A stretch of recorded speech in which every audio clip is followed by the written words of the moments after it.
Кыргызстан улуттук курама командасынын жана Өзбекстандын Динамо клубунун чабуучусу Кожо Жоэл Иран клубуна өтүшү мүмкүн. Ал тууралуу Динамо Самарканд машыктыруучусу Вадим Абрамов берген интервьюсунда белгилеп кетти. Анда ал «Истиклал менен Өзбекке келишимибиз бар. Кожону бошотуп беребиз деп сөз бердим. Учурда чабуучубуз Иран клубу менен сүйлөшүүлөрдү жүргүзүп жатат. Акыркы чечим сүйлөшүүлөр аяктагандан кийин кабыл алынат. Кожого жаңы чакырык келет. Оюнчуну күч менен кармап калган болбойт. Биз ага ыраазыбыз жана мындан аркы карьерасында ийгиликтерди каалайбыз. Эгерде ал кайрадан Динамого кайткысы келсе, албетте биз аны кабыл алууга даярбыз. Кожонун келишимине дагы 1 жыл бар эле. Эгерде $300,000 компенсация төлөп берилсе, биз аны кое беребиз деп билдирет Вадим Абрамов.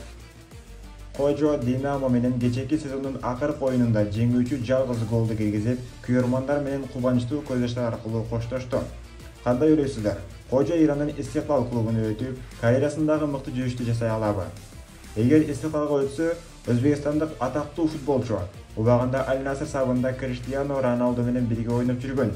Роналдого өз номерин берген Жалалиддин Машарипов менен биргеликте ойын алып барат. Ошондой эле Гүлжөт Алакулов карьерасын Россияда улантышы мүмкүн. Сергей Ильев билдиргендей, Кыргызстандын курама командасынын вингери кыш мезгилинде эркин агент укугунда чоң ыктымалдуулук менен Россиянын 1-лигасынын клубтарына өтүшү мүмкүн. Алар Торпедо Москва жана ошондой эле Черноморец Новосибирский. Бул командалар 1-лигадан 2-3 орундарды ээлешип, кийинки сезондо РПЛга катышуу үчүн атсалышууда. Ошондуктан мына ошондой Гүлжөгөз сыяктуу күчтүү оюнчуларды алып өз курамын толукташууда. Алакуловдун Неман менен келишими ушул жылдын аягына чейин бүтөт. Торпедо Москва клубу азыркы учурда Алакулов менен жакшы бир сүйлөшүүлөр жүрүп жаткандыгын Белоруссия булактары билдирди. Эми топ 5 лигалар тууралуу кыскача сөздөр болсун.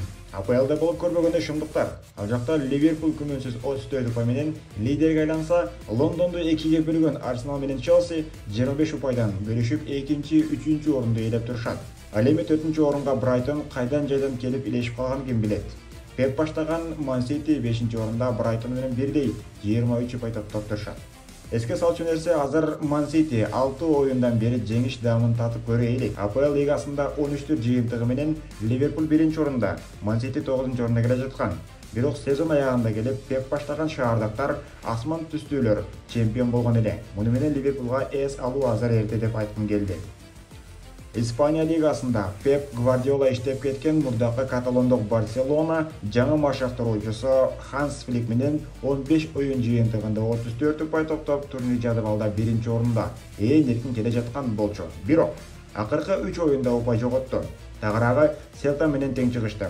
Реал Сосьедадка 1-0, Лас Пальмаска 1-2 эсебинде утулуп калды. Ошентип эзелки атаандашы Реалга лидерлик кылууга мүмкүнчүлүк берип койду.